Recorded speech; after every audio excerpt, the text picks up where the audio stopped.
Look, something just shifted in the silver market that most stackers are completely missing. And I'm not talking about the price hitting $62 an ounce or breaking records. That's just the surface. What's happening underneath is far more significant, and it's creating a path forward that changes everything we thought we knew about stacking precious metals. Let me show you what I mean. 3 days ago, silver touched $64.64 per ounce, record territory. But here's what nobody's talking about. It wasn't retail driving that move. It wasn't stackers like you and me rushing to coin shops. This was institutional money. Big money. The kind of money that moves markets and creates trends that last for years, not days. And then something interesting happened. Silver pulled back to $61.70. A lot of people saw that as profit-taking. A correction, business as usual. But when you dig into the data, when you look at what's actually moving behind the scenes, you realize this pullback is setting up something much bigger. It's creating a new path forward that smart stackers need to understand right now. Here's the signal everyone's missing. The relationship between silver's price action and what's happening in the industrial sector has fundamentally changed. For decades, we've understood silver as both a monetary metal and an industrial commodity. But the balance between those two forces is shifting in a way we haven't seen since the 1970s. Let me paint you a picture of what's really going on. Right now, global silver production is running at about 830 million ounces per year. That number has been relatively flat for the past 5 years. Meanwhile, industrial demand has exploded. Solar panels alone are consuming over 200 million ounces annually, and that number is projected to hit 300 million by 2027. Electric vehicles, 5G infrastructure, medical devices, water purification systems. Every major technological trend of the next decade is silver-intensive. But here's where it gets interesting. Investment demand, the kind driven by stackers and institutions buying physical metal, has been running at about 250 million ounces per year. Add that to industrial demand, and you're looking at total demand exceeding 1.2 billion ounces against production of 830 million ounces. Now, you might be thinking, we've heard about silver deficits before. What's different this time?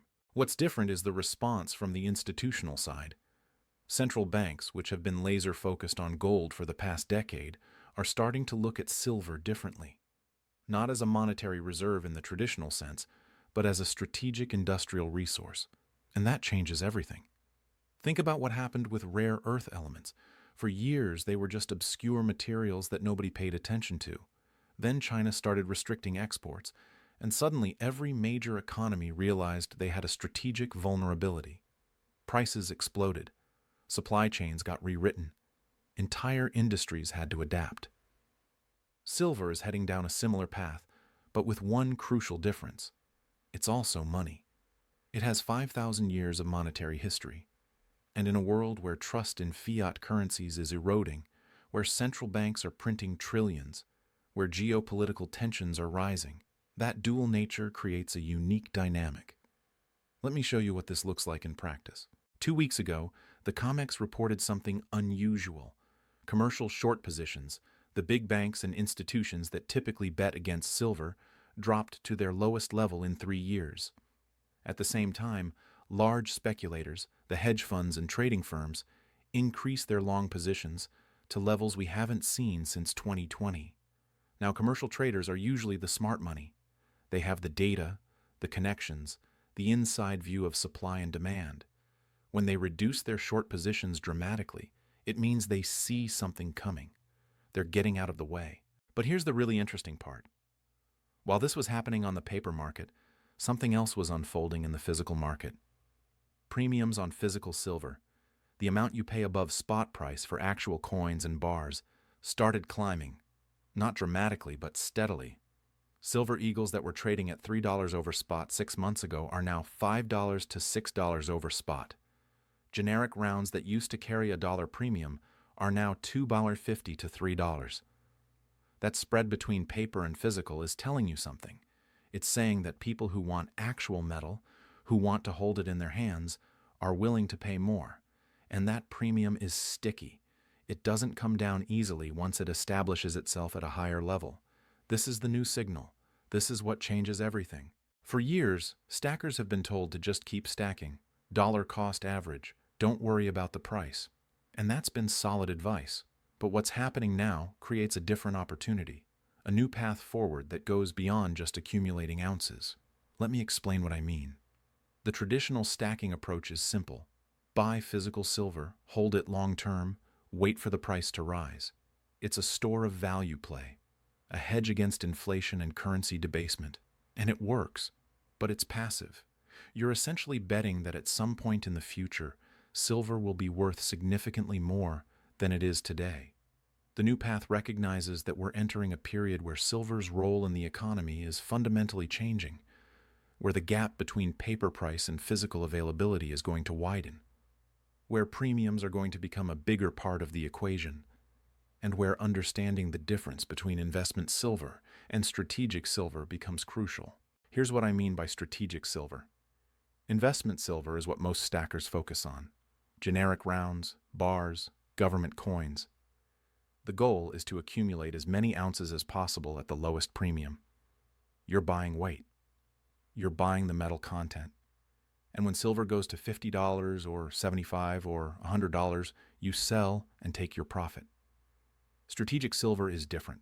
It's silver that serves a dual purpose. It's an investment, yes, but it's also positioned to benefit from the structural changes happening in the market.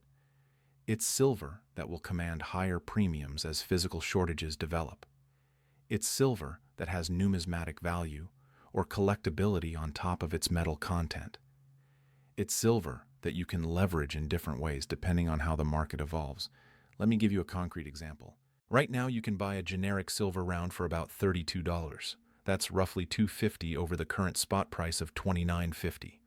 Or you can buy a silver eagle for about $35. That's $5.50 over spot. Most stackers would say, why pay the extra $3? It's the same ounce of silver. But here's what they're missing.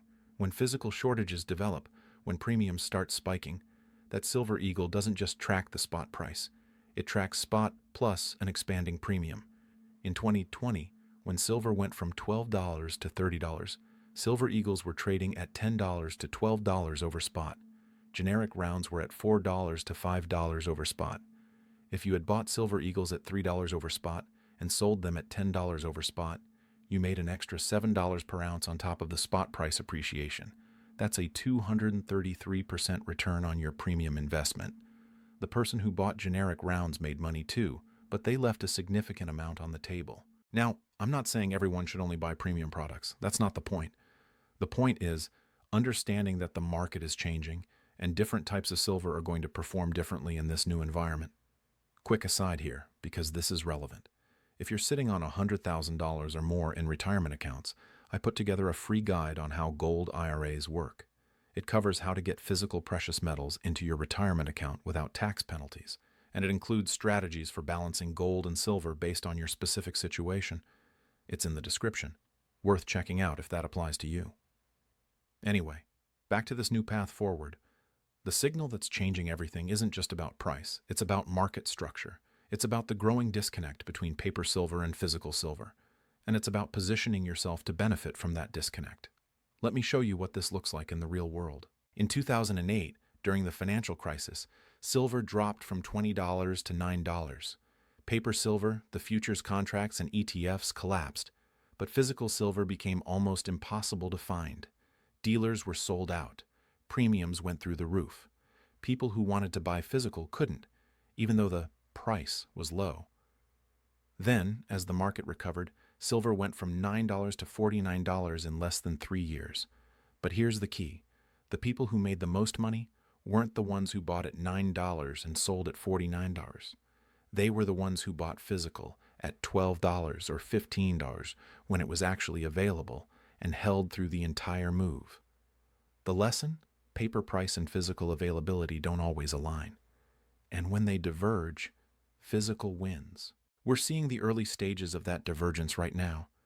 Silver hits $64, pulls back to $61, and everyone focuses on the price action.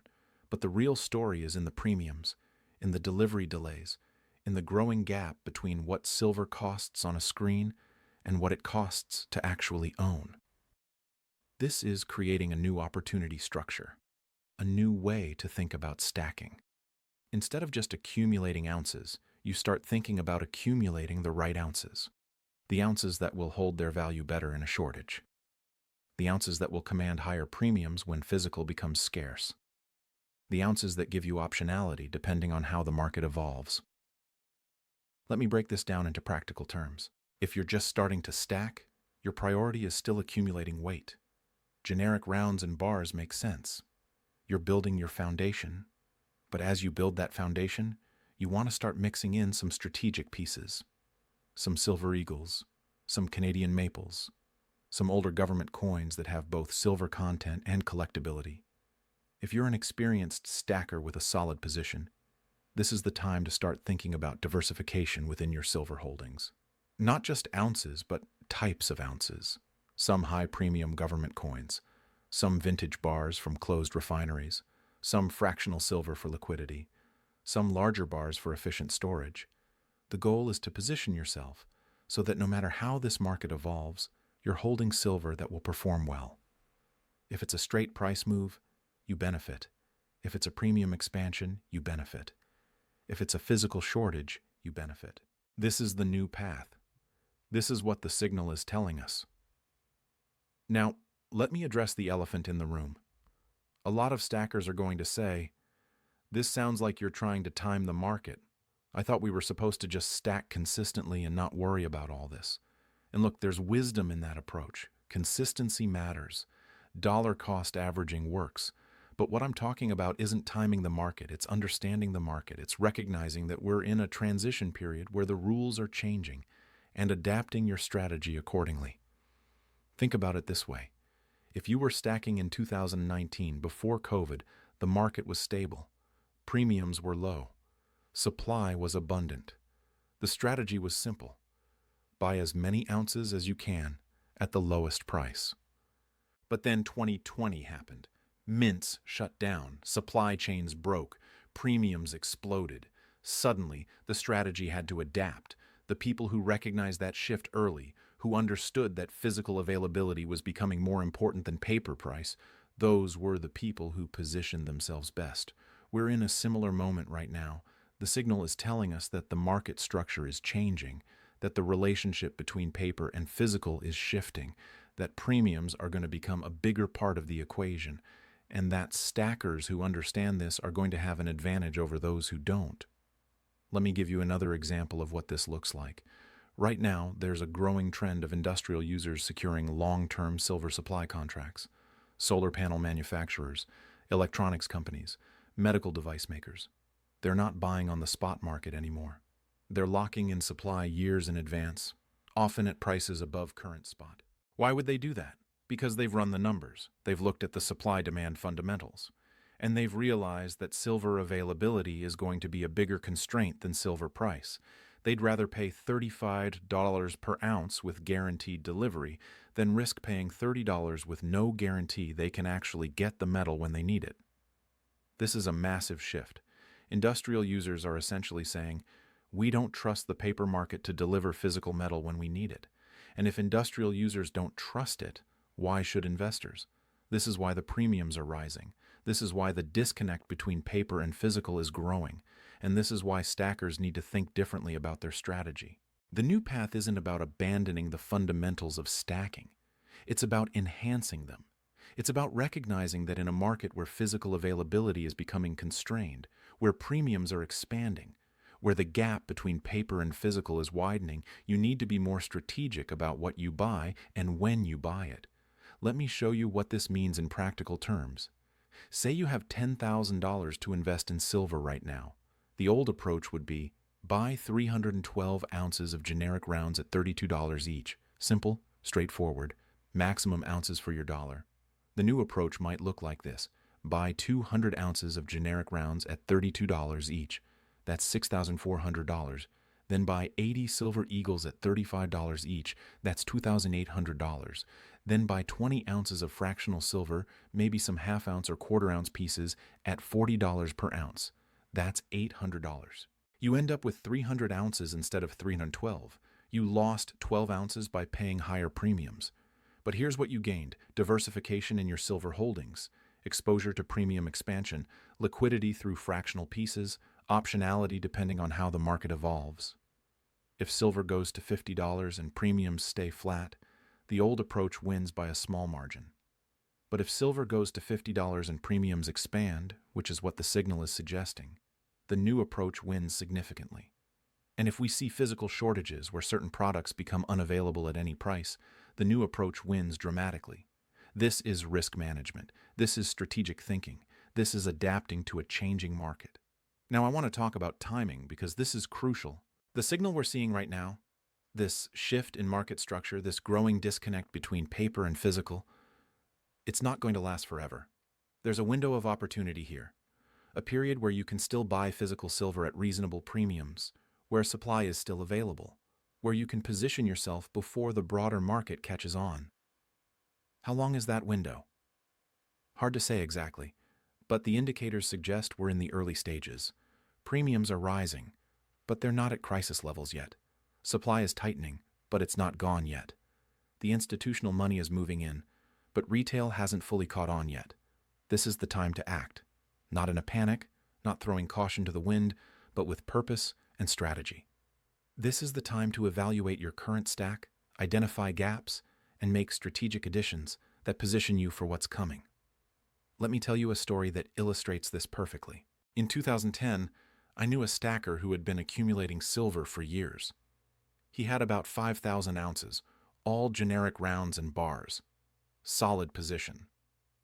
When silver started moving in late 2010, going from $20 to $30 to $40, he was thrilled.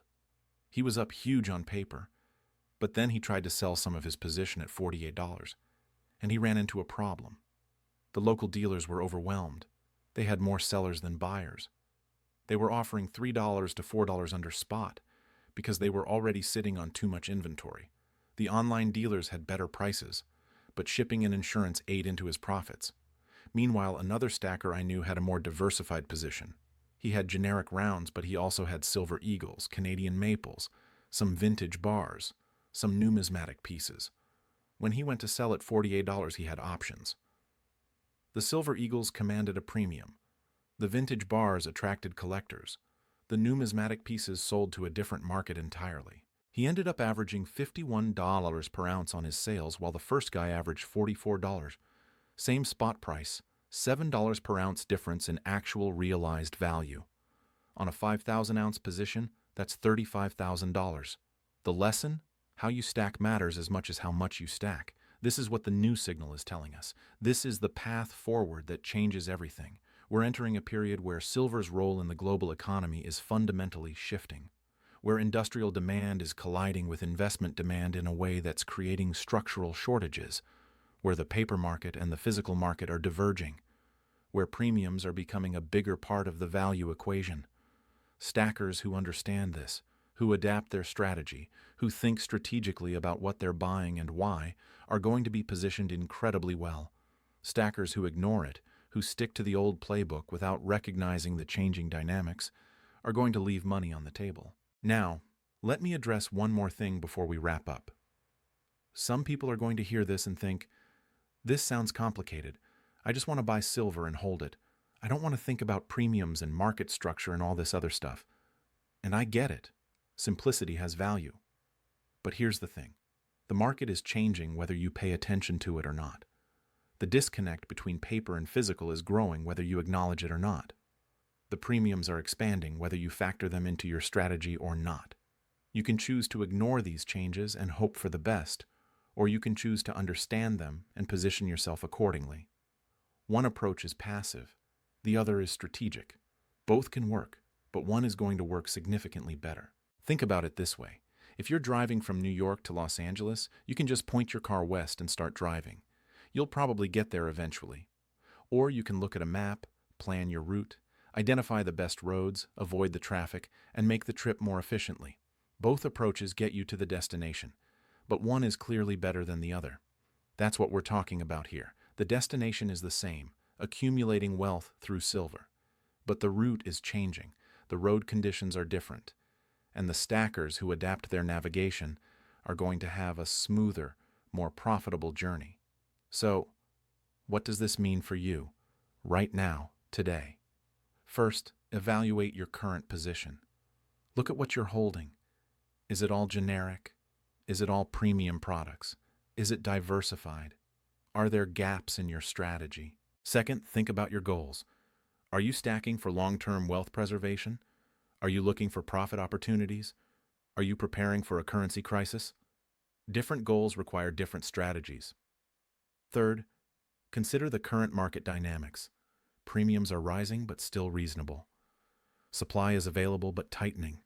Prices are elevated but not at extremes. This is a good environment to make strategic additions. Fourth, take action. Don't overthink it. Don't wait for the perfect moment. The signal is here. The path forward is clear. Start positioning yourself now. The stackers who are going to thrive in the next phase of this market are the ones who recognize that something fundamental has changed, that the old rules don't fully apply anymore, that a new path forward has emerged. This isn't about abandoning the core principles of stacking. It's about enhancing them. It's about being strategic in a market that's becoming more complex and more opportunity-rich at the same time. The signal is clear. Silver's role in the global economy is changing. The relationship between paper and physical is shifting. The premium structure is evolving. And stackers who understand these dynamics are going to be positioned incredibly well for what's coming next. This is your moment. This is your opportunity. This is the new path forward that changes everything. The question is, are you going to take it?